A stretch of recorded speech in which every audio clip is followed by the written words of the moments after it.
Nós estamos aqui, então, no meio da reconstrução dos muros de Jerusalém. Para quem não nos acompanhou até aqui, esse é um cenário pós-guerra, né? É o terceiro grupo que retorna para o país depois deles serem exiliados. Então, cada grupo que voltava tinha um objetivo, né? Tinha uma tarefa. E a tarefa desse grupo aqui era reconstruir os muros da cidade. E reconstruir os muros era uma tarefa muito importante, porque os muros naquela época era aquilo que trazia segurança, estabilidade e identidade para a nação.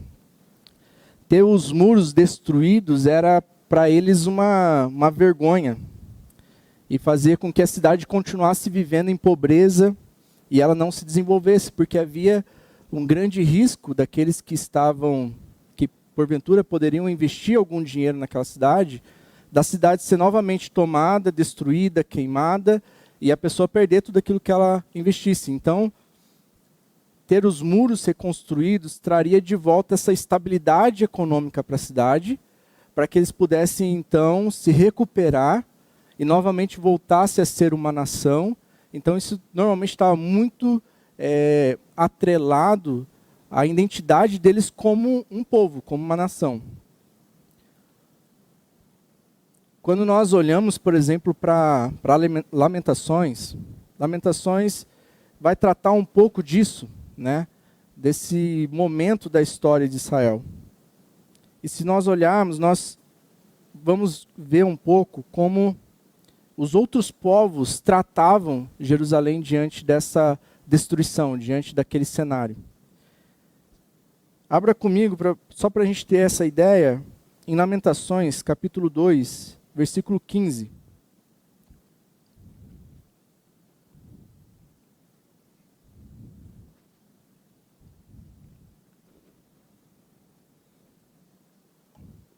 Lamentações, capítulo 2, versículo 15, diz assim: todos os que cruzavam o seu caminho, todos os que cruzam o seu caminho batem palmas. Eles zombam e maneiam a cabeça diante da cidade de Jerusalém. Esta é a cidade que era chamada a perfeição da beleza? A alegria de toda a terra?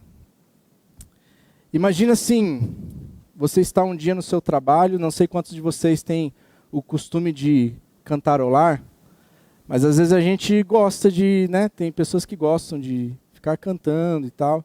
Imagina você lá no seu trabalho, cantando: grande é o Senhor e muito digno de louvor, a alegria de toda a terra. E aí você volta do seu trabalho, depois daquele dia exaustante, chega em casa e de repente você encontra sua casa arrombada, seus bens roubados, sua TV foi embora, seu micro-ondas foi embora, sua geladeira foi embora. E aí você se vê naquela cena tão... Quem passou por isso sabe, né? Eu já tive a casa arrombada, assim, é uma sensação horrível. Quando você chega, você tem tipo um choque, né? E você fica meio tipo tentando entender o que aconteceu, né? E aí imagina você voltando para o seu trabalho, e aí um dos seus colegas começa a cantar do seu lado assim: grande é o Senhor. Só que ele não está cantando isso para te lembrar que Deus é grande. Ele está cantando isso para te afrontar. Ele está cantando isso para dizer: e aí? Cadê a grandeza desse Deus? Alegria? Que alegria? E é mais ou menos isso que o povo estava passando aqui. Quando os povos passavam por Jerusalém e eles diziam a alegria de toda a terra, eles estavam fazendo uma referência a Salmo 48, que era uma canção do povo judeu, que é inclusive o salmo que nós temos essa música.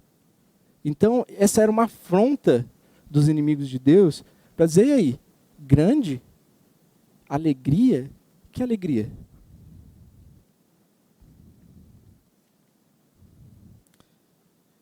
E agora o que a gente vai ver nessa noite é que Neemias e o povo de Israel, além de lidar com essa zombaria, agora eles têm também que lidar com problemas dentro do povo, problemas internos.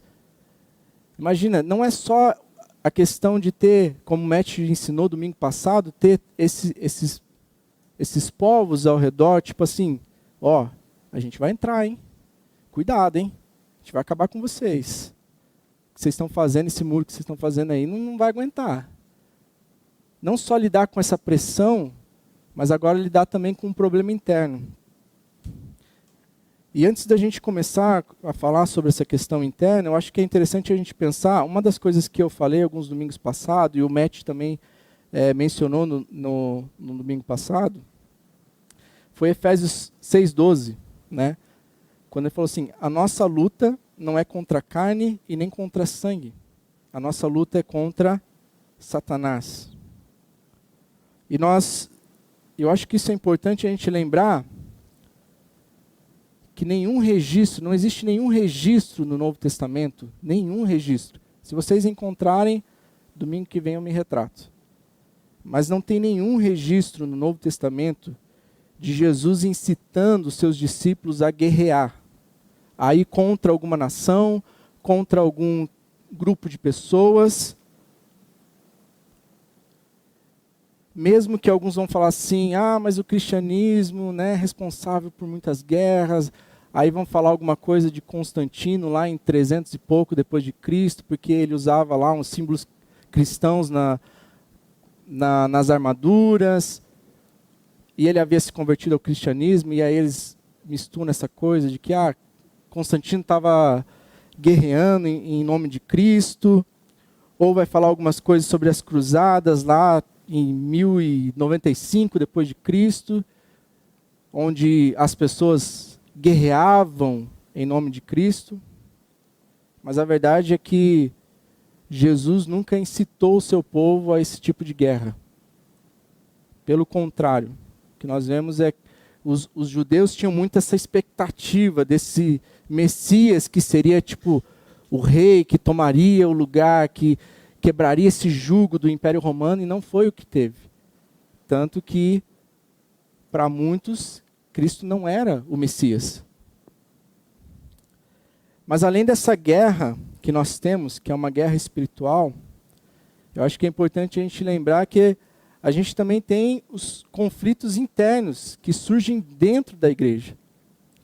Porque nós estamos em um ambiente onde nós estamos nos relacionando.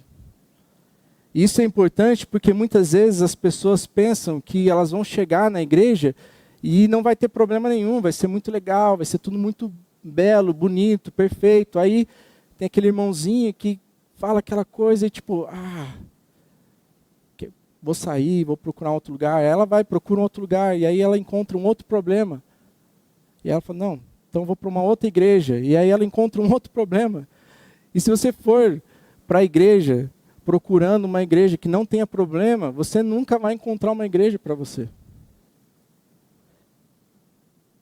Quando nós falamos sobre igreja, nós estamos falando sobre família. E quando nós pensamos em família, a gente sabe, família tem problemas. Ser família não é ser ausente de problemas, ser ausente de atritos, de conflitos. Mas ser família são laços. E nós temos um laço que é o sangue de Cristo vertido na cruz, que nos tornou irmãos em Cristo. Por isso que nós podemos estar todo mundo reunidos aqui, e mesmo nós sendo tão diferentes, e mesmo nós tendo tantas às vezes formas diferentes de ver as coisas e de lidar com as coisas, ainda assim a gente consegue ter comunhão, porque aquilo que nos une é o sangue de Cristo, e não as nossas indiferenças.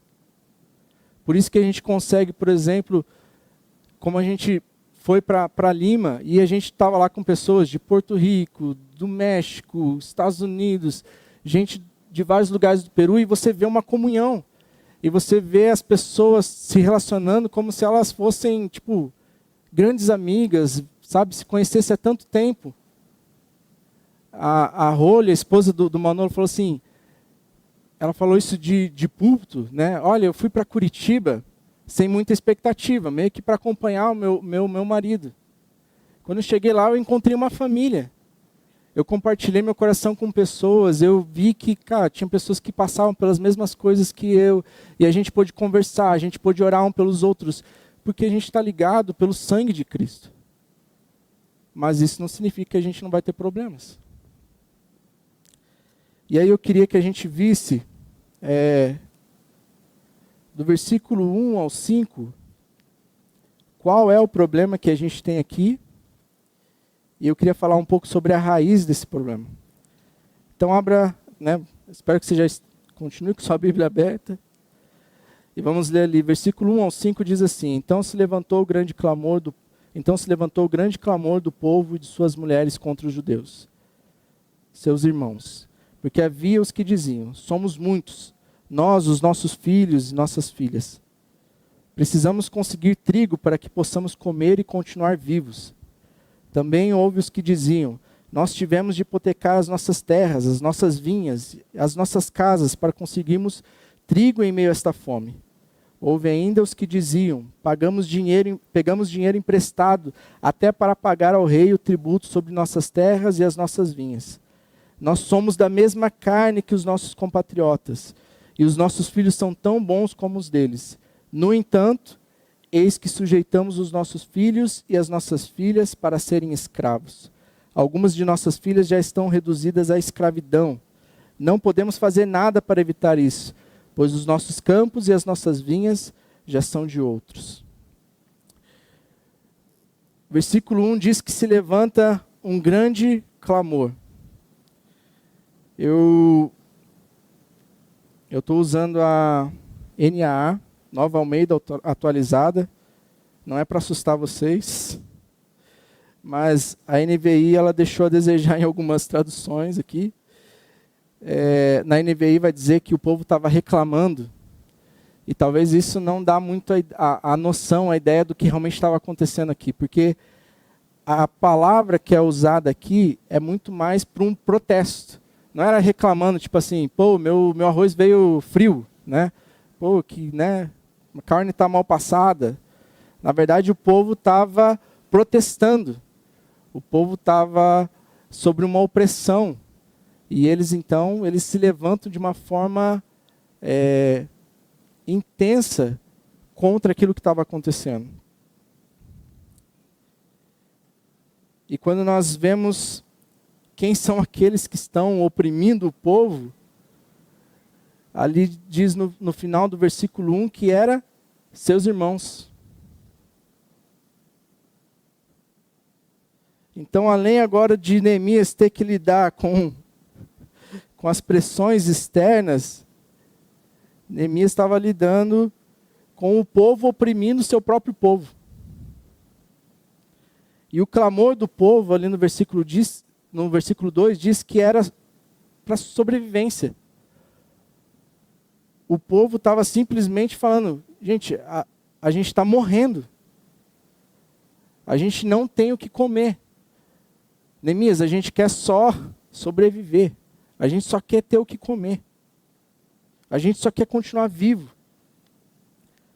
E tem algumas coisas que mexem com o meu coração de uma forma diferente. Eu acho que para cada um tem algumas situações na vida que às vezes mexe com a gente, que a gente fica meio mal. E para mim, eu acho que quando eu vejo, por exemplo, uma pessoa abrindo uma lata de lixo para catar alguma coisa para comer, cara, isso é uma coisa que para mim, eu não consigo ficar bem. Cara, vou para casa, aquela imagem fica na cabeça.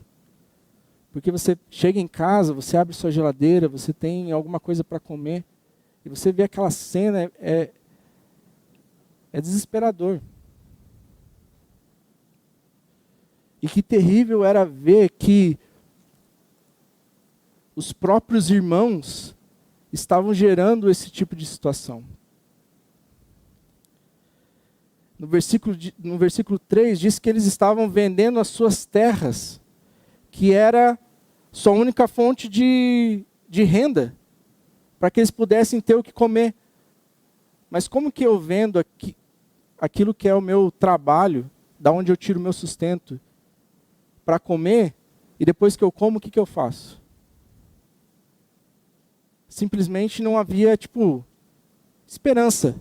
Não havia, um amanhã. Eu vendo, eu como, e amanhã, não sei. Então o povo, eles estavam vendendo as suas terras, não para que eles pudessem comprar um carro novo, um apartamento novo, um iPhone, né, ou uma viagem para fora do país. Eles estavam vendendo suas terras, a única fonte de renda que eles tinham, simplesmente por comida.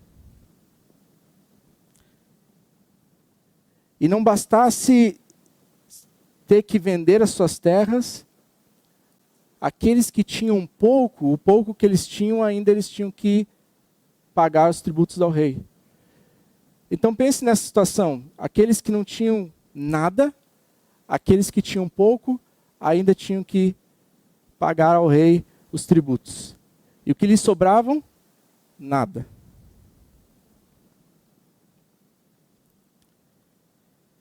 E aqueles que tinham alguma condição dentro do povo,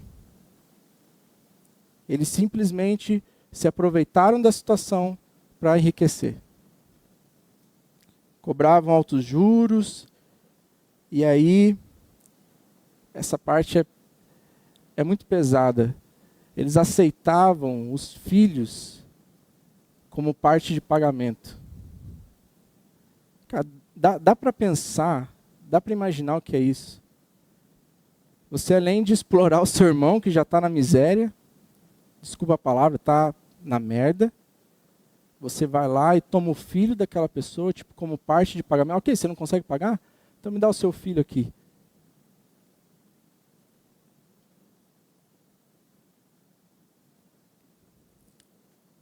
E tudo por simplesmente comida.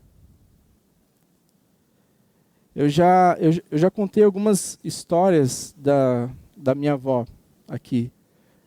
Minha avó foi um grande exemplo para mim, um grande exemplo para minha mãe. E minha avó foi uma mulher muito trabalhadora, típica mãe brasileira, com 4 filhos, abandonada pelo marido e tendo que cuidar dos filhos sozinha. Um dos meus tios, ele viu aquela situação que não tinha muito futuro, que não tinha muito o que fazer, ele saiu de casa cedo porque eles tinham uma vida muito difícil, ele pensou, eu vou sair, vou tentar uma vida diferente. E a minha mãe ficou com a minha avó e os meus outros 2 tios que tinham deficiência mental. Então a minha avó e minha mãe, elas tinham que se dedicar para cuidar deles. E tem uma história que minha mãe conta, que ela tinha 6 anos de idade. E minha avó trabalhava fora, ela dava muito duro para poder ter o mínimo dentro de casa. Mas eles não tinham uma condição boa, né? Eles não tinham, faltava.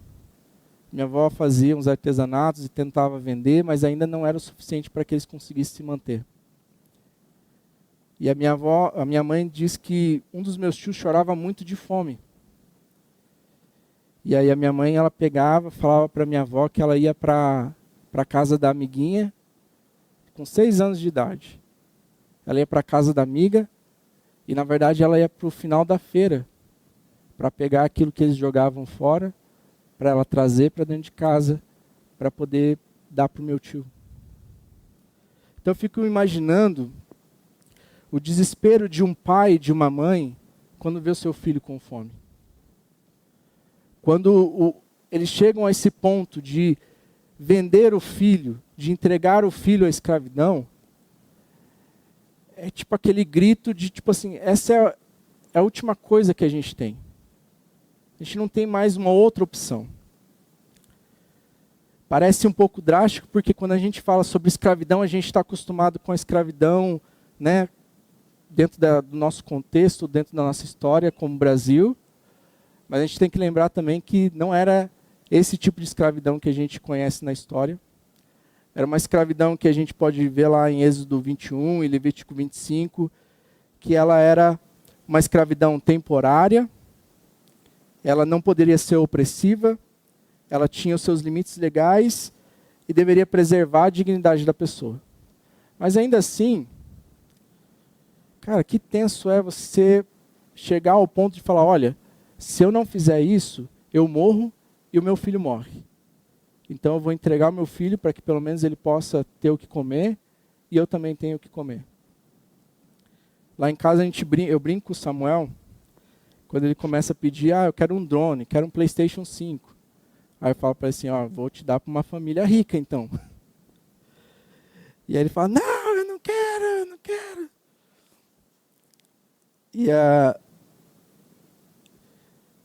E mesmo sendo uma brincadeira, é engraçado a gente perceber que, assim, para os filhos o importante é estar com os pais.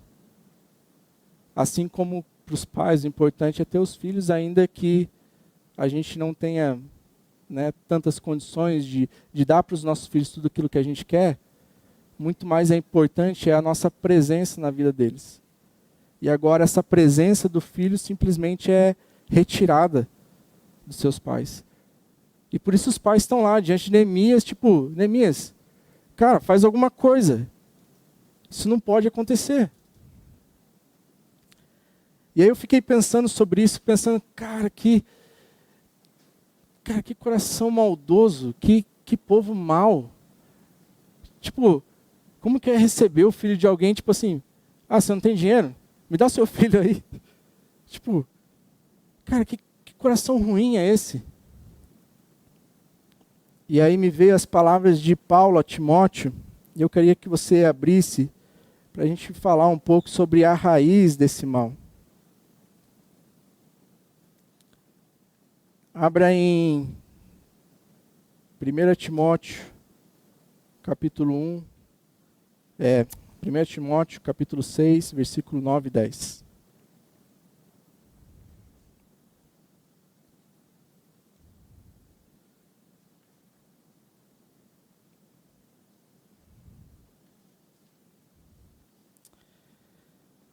Paulo vai dizer assim para Timóteo: os que querem ficar ricos caem em tentação, em armadilhas e muitos desejos descontrolados e nocivos, que levam os homens a mergulharem na ruína e na destruição. Pois o amor ao dinheiro é a raiz de todos os males. Algumas pessoas, por cobiçarem o dinheiro, desviaram-se da fé e se atormentaram a si mesmas com muitos sofrimentos. Um dos grandes problemas do cristianismo moderno, e muito enraizado na teologia da prosperidade, é pensar o que eu posso ganhar vindo para Jesus. E essa teologia, muitas vezes, ela lista uma série de benefícios, né?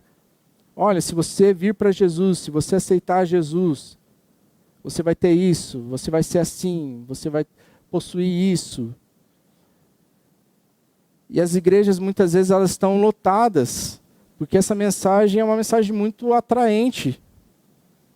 Afinal, né, quem não gosta de ter uma vida boa? Então imagina eu poder vir para Cristo e ter a minha vida mudada e poder ser uma pessoa com muito mais bens, com muito mais posses. E aí eles falam, não, porque em Cristo você é mais que vencedor. Você não foi feito para ser cauda, você foi feito para ser cabeça. E muitas vezes a gente não consegue perceber o problema desses ensinos. E o que nós temos quando pessoas são atraídas por isso? O que nós temos quando pessoas são atraídas por aquilo que Cristo pode dar? Quando Jesus começa a ensinar um pouco mais pesado, diz que as pessoas começam a dispersar. O próprio Cristo vai dizer que o engano das riquezas, o cuidado com as coisas do mundo, isso sufoca a semente da palavra. Quando as pessoas vêm para Cristo por aquilo que Cristo tem para dar para elas, e não por aquilo que Cristo é, e não por aquilo que Cristo pode fazer nelas, quando elas enfrentam as dificuldades, os problemas, as adversidades, a raiz da palavra, ela não está firmada, e essas coisas, elas sufocam essa semente. E muitos deixam a sua fé, porque sua fé não está em Cristo, mas está naquilo que Cristo pode dar para elas. Paulo diz que esse apego ao dinheiro simplesmente pode desviar as pessoas da fé. Geram tentações, desejos descontrolados, nocivos. E isso é tão real nos nossos dias. Você abre os jornais, cara, quanta coisa por causa do dinheiro. Quanta gente se envolvendo com tantas coisas ruins por causa do dinheiro. Algumas semanas atrás eu peguei o Uber com um cara e ele vinha falando assim, porque eu estou indo muito bem no Uber, eu já tenho 2 carros, eu tenho uma casa, eu vou viajar com a minha família, eu pago a escola para o meu filho. E eu falei, cara, que bom, né? Uma pena o Rodrigo não ter perseverado, né?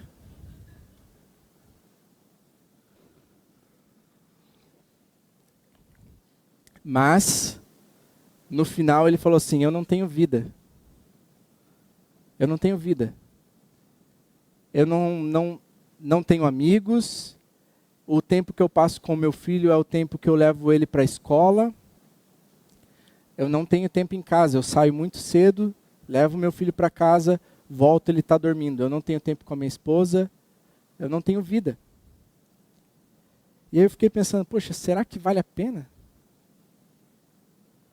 Será que realmente precisava ter 2 carros? Será que realmente o filho talvez precisava estudar na melhor escola? Será que o filho não queria que ele estivesse em casa? Será que a esposa não gostaria que ele passasse mais tempo com ela? Mas muitas vezes essa ganância, esse desejo por mais, faz com que as pessoas simplesmente trabalhem mais e queiram mais.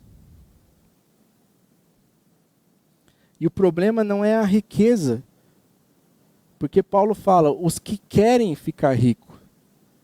Ele não fala os ricos, ele fala os que querem ficar ricos. Então isso diz que isso é muito mais relacionado ao coração, porque você pode ter R$1 na sua conta.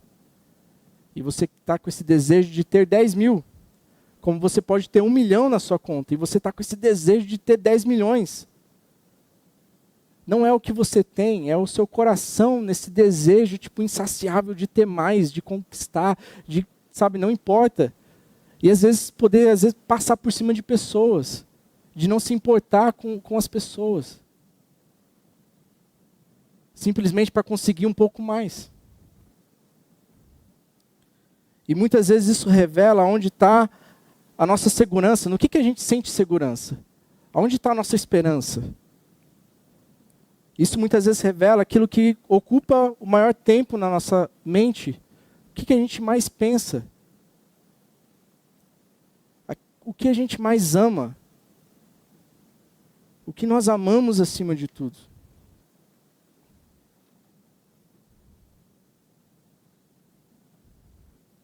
E o que a gente vê nesse trecho é um problema de justiça social.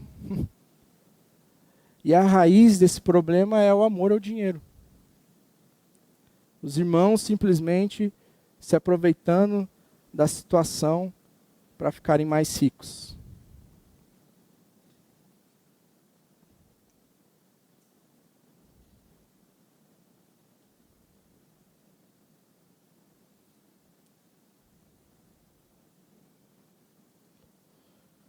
Só um pouquinho que eu acho que eu grampeei errado aqui.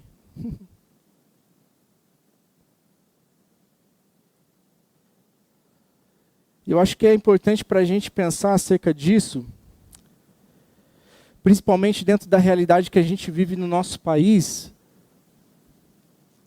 Se a gente der um Google, a gente vai descobrir que 99% dos brasileiros vivem com até R$21.000. Parece bom. 99% vivem com uma renda de até 21 mil. mas 90% ganham até R$ 3.500. 90% ganham até R$ 3.500. 35% ganham até um salário mínimo. E 54% dos brasileiros vivem no limite. O que significa viver no limite? É aquela pessoa que recebe e ela paga o aluguel, a comida e não sobra mais nada.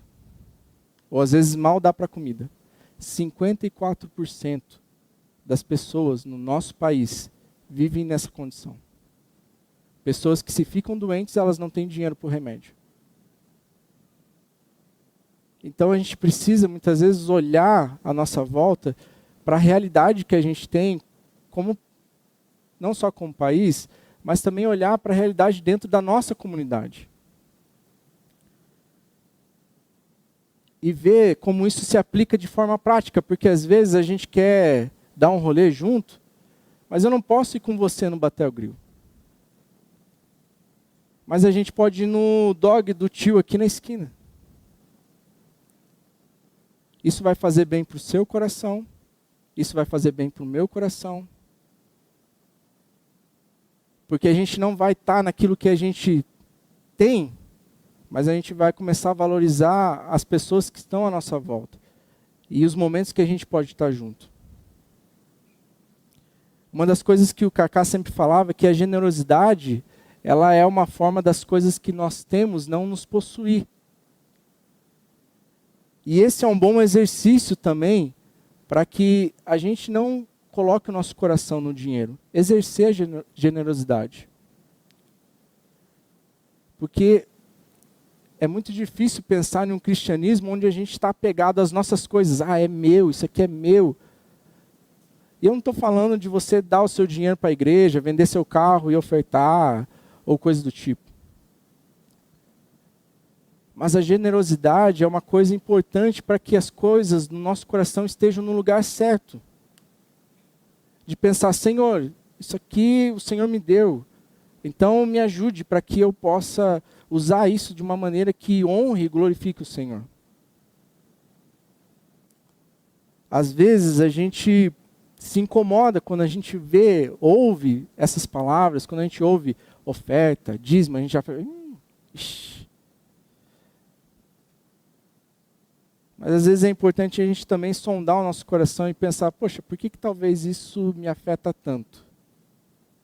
Será que é porque isso é o meu Deus? Será que é porque isso é o meu Senhor? Será que é porque eu estou servindo a isso? Porque a gente aprende que quando nós fazemos parte do reino de Deus,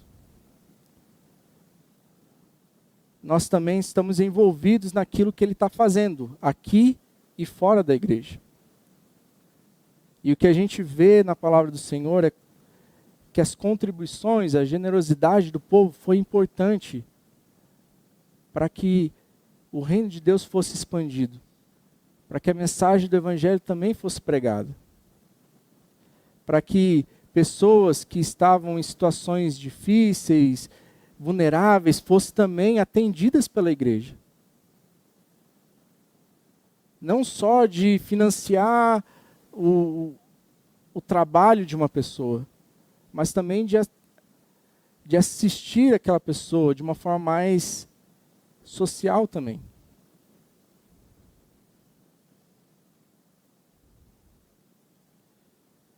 A gente precisa ter o nosso coração num lugar onde os números da nossa conta, eles são apenas números. Aquilo não é o nosso Senhor. A nossa fé, a nossa esperança não está naquilo. Nossa esperança não está depositada no cofrinho do PicPay. Não é dali que vem o nosso sustento.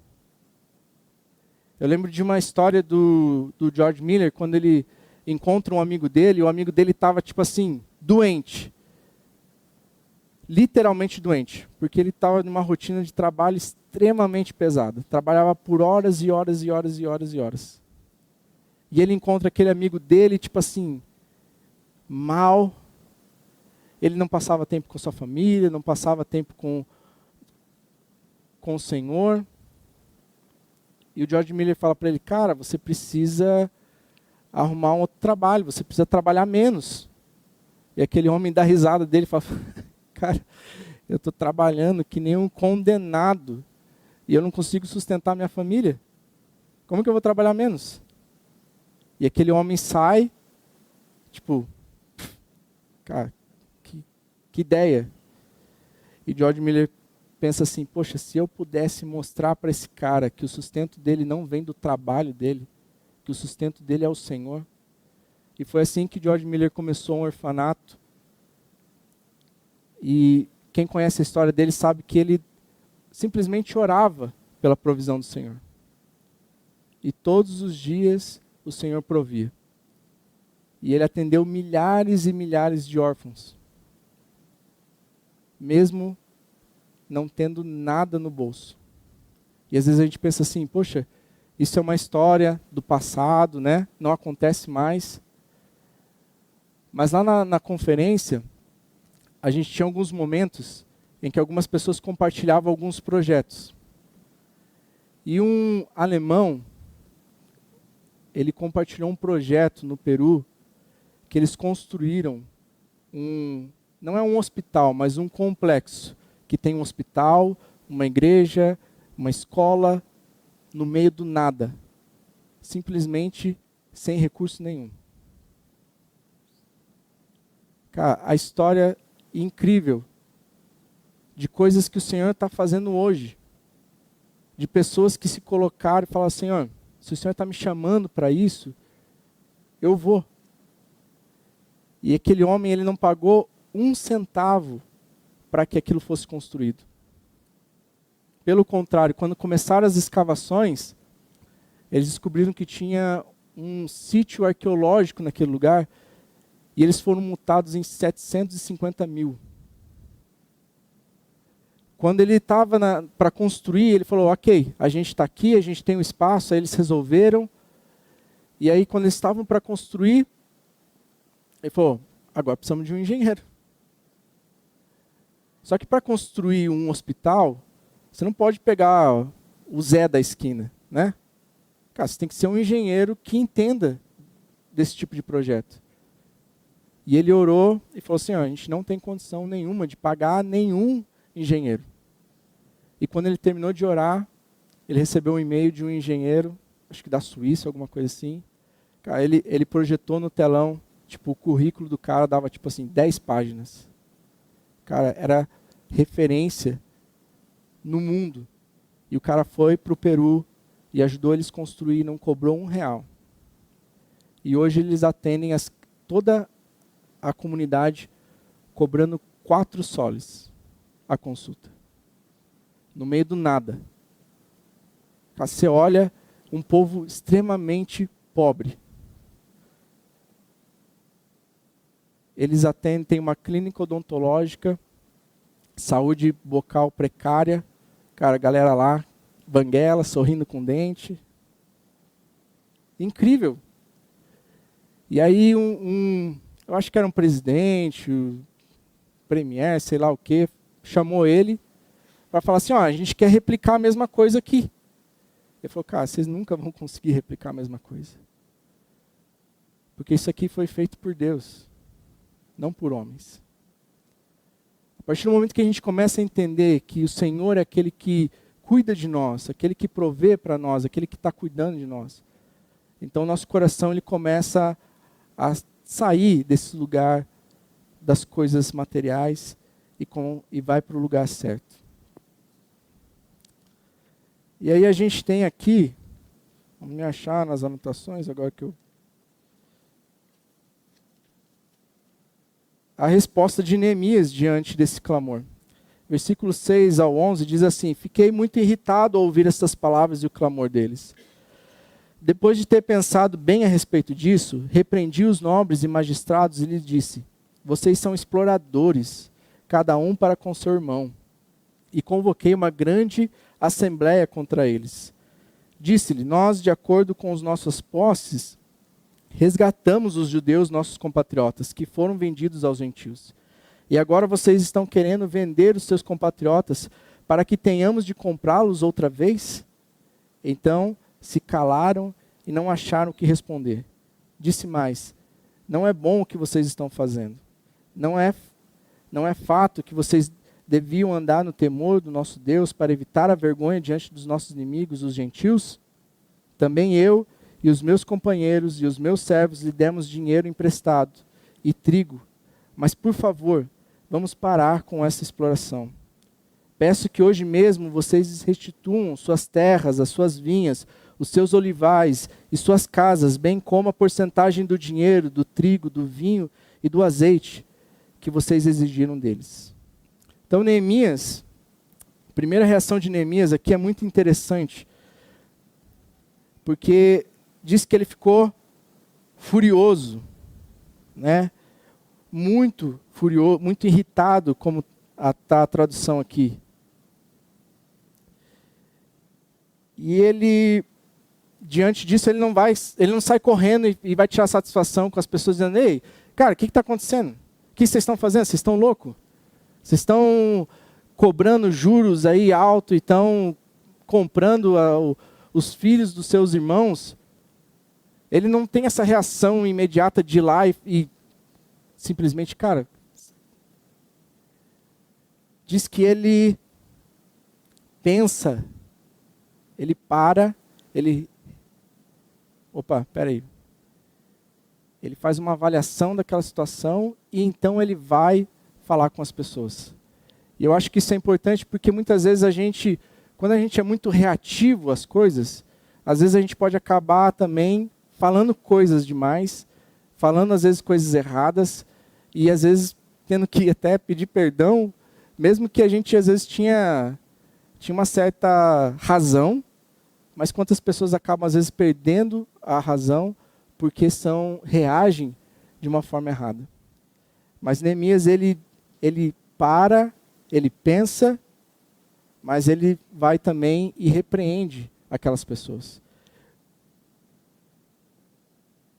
E quando eu vim para Calvary, uma das coisas que eu mais aprendi foi sobre falar as coisas em verdade e amor. E eu acho que isso é muito importante para nós, quando nós pensamos sobre conflitos dentro da igreja. É importante a gente pensar, a verdade precisa ser dita, mas a verdade precisa ser dita em amor. Porque quando a verdade é simplesmente dita, com o propósito muitas vezes de ferir e não de restaurar, isso na verdade só traz o mal e não o bem que deveria trazer. Então Neemias, ele é muito verdadeiro, dizendo, cara, vocês são exploradores, vocês estão explorando os seus irmãos. Mas ele também fala isso em amor, porque ele diz, olha, nós não deveríamos estar fazendo o contrário. A gente normalmente não usa as nossas posses para poder comprar os nossos irmãos que estão escravos. Agora vocês estão vendendo para a gente depois ter que ir lá e comprar eles novamente. Então Neemias, ele ao mesmo tempo que é duro com o povo, ele também traz o povo a refletir sobre aquilo que está fazendo. Fala, olha, eu não estou simplesmente criticando vocês, mas estou falando, gente, faz sentido isso? Sabe? Qual que é o coração em tudo isso?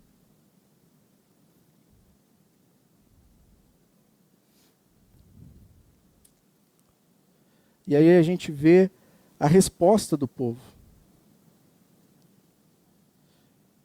Versículo 12 ao 13. Eles responderam, vamos restituir e nada pediremos deles. Faremos o que você está dizendo. Então chamei os sacerdotes e na presença destes fiz que jurassem que fariam o que prometeram. Também sacudi o meu manto e disse, que faça o Senhor o mesmo, sacudindo para fora de sua casa e do seu trabalho todo aquele que não cumprir essa promessa. Que assim seja sacudido e despojado. E toda a congregação respondeu, amém. E louvaram ao Senhor, e o povo fez segundo a sua promessa. Quando eu olhava para essa parte do texto, eu ficava pensando, poxa, eu acho que aqui seria o que a gente deveria fazer como igreja. quando alguém nos confronta no nosso erro, muitas vezes as pessoas às vezes tendem a querer se justificar, querer muitas vezes, não é bem assim, não, porque não sei o quê. Muitas vezes acabam, né, falando ao invés de ouvir e pensar, poxa, é verdade.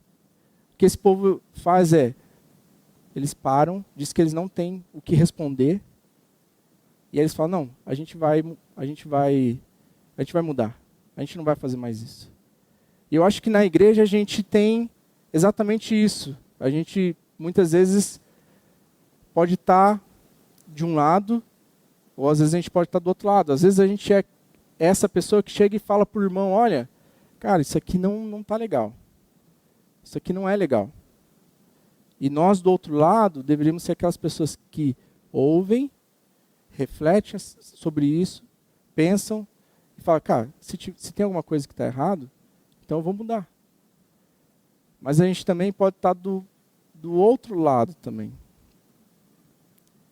Que é quando a gente pode tanto estar falando para alguém, como a gente pode ser essa pessoa que está ouvindo de alguém. Por isso que a graça do Senhor é uma graça que a gente precisa ter com o próximo. A gente é muito bom em receber a graça de Deus.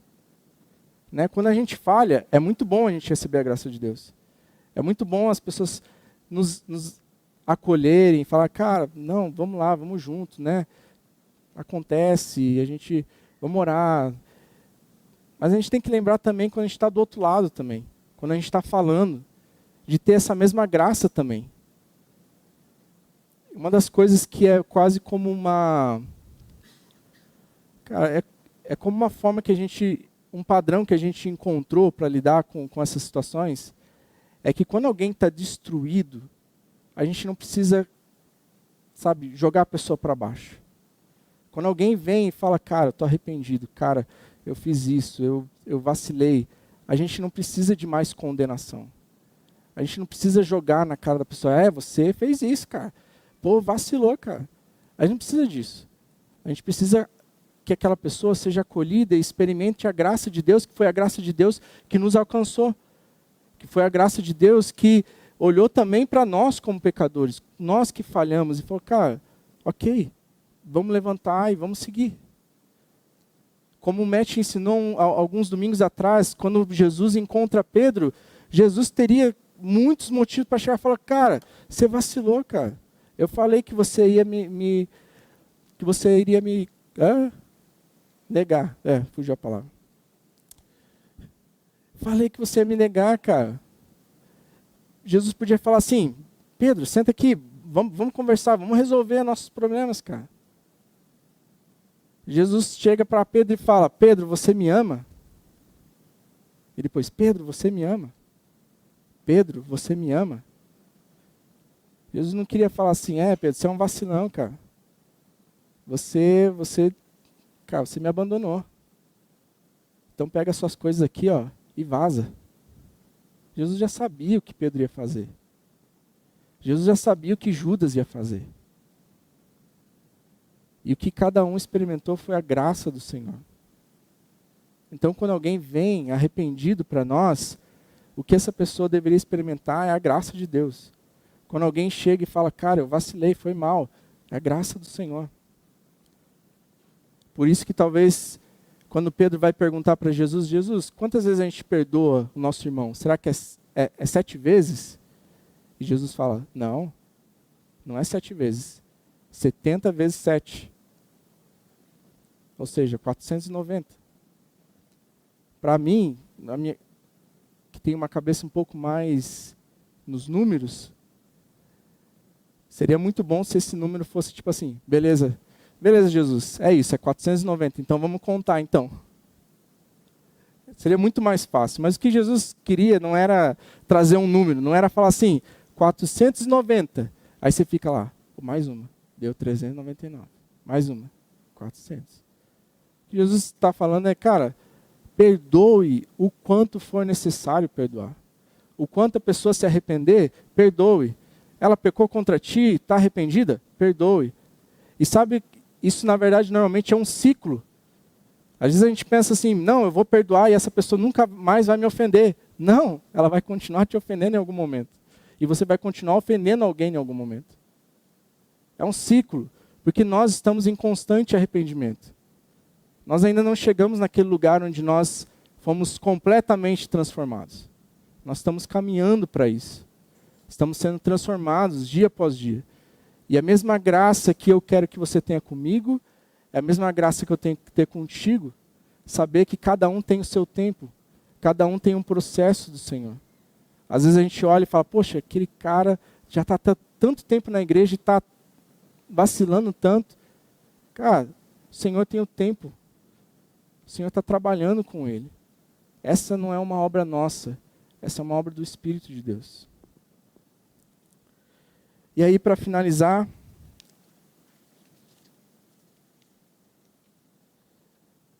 eu gostaria que a gente olhasse aqui.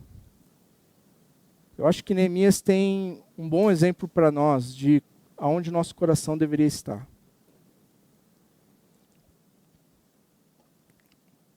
E nós vamos listar aqui, porque cada versículo aqui, para mim, mostrou um pouco desse coração de Neemias. No versículo 14 diz assim: também desde o dia em que fui nomeado governador na terra de Judá, desde o 20º ano até o 32º ano do rei Artaxerxes, 12 anos, nem eu e nem meus companheiros comemos o pão que me cabia como governador. Então a primeira coisa que a gente vê no coração de Neemias é um coração que não tira proveito da situação. Ele fala assim, eu tinha direito, mas não usei desse direito. Segunda coisa, no versículo 15, mas os primeiros governadores que estiveram antes de mim oprimiram o povo e tomaram dele pão e vinho, além de 40 moedas de prata. Até os seus servos dominavam sobre o povo. Eu, porém, não fiz assim por causa do temor do Senhor. Segunda coisa, Neemias tinha um coração temente a Deus. Terceira coisa, versículo 16. Pelo contrário, também trabalhei na reconstrução da muralha, sem comprar nenhuma terra, e todos os meus servos se ajuntaram ali para a obra. Terceira coisa, Neemias estava com mão na massa. Neemias estava, aquilo que a gente chama na Calvary, isso é muito forte acerca da nossa identidade. Liderar pelo serviço. Que não é uma coisa que a gente inventou, é um modelo que a gente vê em Cristo. E quando alguém vem e fala assim, cara, eu quero ser líder, ok, sirva. Se você quer ser um líder, você tem que dar um exemplo servindo as pessoas. Quarto, versículo 17. Também hospedei 150 homens dos judeus e dos magistrados, além daqueles das nações vizinhas que vinham até nós. Neemias tinha um coração hospitaleiro. A hospitalidade, assim como a generosidade, ela é uma forma do nosso coração ser exercitado nessa questão do dinheiro não nos possuir, das posses não nos possuir, da gente ter o coração no lugar certo. A gente abre a nossa casa, que é como assim, Senhor, essa é a casa que o Senhor me deu. Então eu abro a minha casa, eu recebo pessoas. E esse é um lugar que muitas vezes vai ser usado para ministrar no coração de pessoas. Para às vezes encorajar pessoas, às vezes para exortar pessoas. A hospitalidade, ela tem muito a ver com essa questão de, Senhor, isso aqui é seu e eu quero que isso seja usado para a sua honra e para a sua glória. Então o que a gente vê em Neemias é um coração hospitaleiro. Versículo 18, estamos no qual? 1, 2, 3, 4, quinto. Versículo 18 diz assim, o que se preparava para cada dia eram bois sem ovelhas escolhidas. Também à minha custa eram preparadas aves e de 10 em 10 dias muito vinho de todos os tipos. Nem por isso exigia o pão devido ao governador, porque a servidão deste povo já era grande. Então Neemias aqui também tinha um coração generoso. Um coração que não se aproveitava da situação, um coração temente ao Senhor, um coração servo, um coração hospitaleiro, um coração generoso. e versículo 19. Neemias lembra-te de mim para o meu bem, ó meu Deus, e de tudo o que fiz por este povo. Neemias também tinha um coração no Senhor, que era demonstrado em suas ações em prol do povo. E aqui a gente lembra das palavras de João, que diz que é impossível amar a Deus e não amar o nosso irmão. Se não amamos o nosso irmão que nós vemos, como nós vamos amar a Deus que não vemos?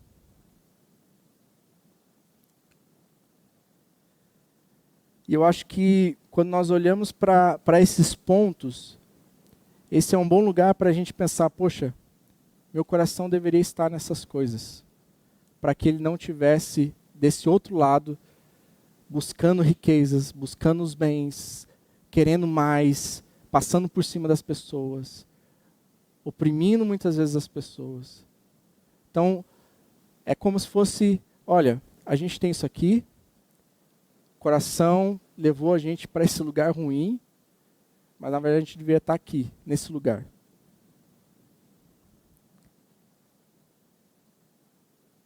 E a gente lembra que o coração do Senhor, o coração de Deus, é o coração que levanta homens como Neemias para fazer algo diante daquela situação humilhante que o povo estava.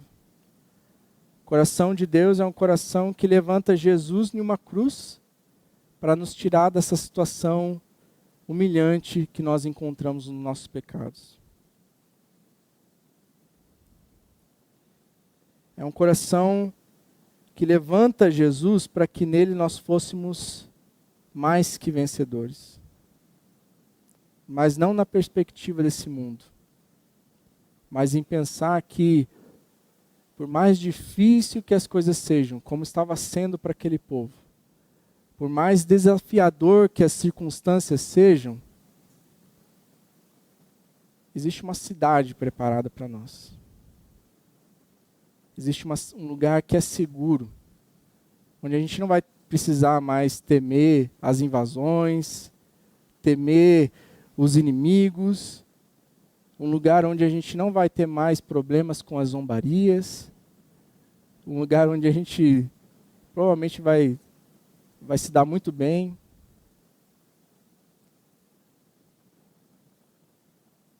Existe um lugar que o Senhor preparou para nós, existe uma cidade celestial.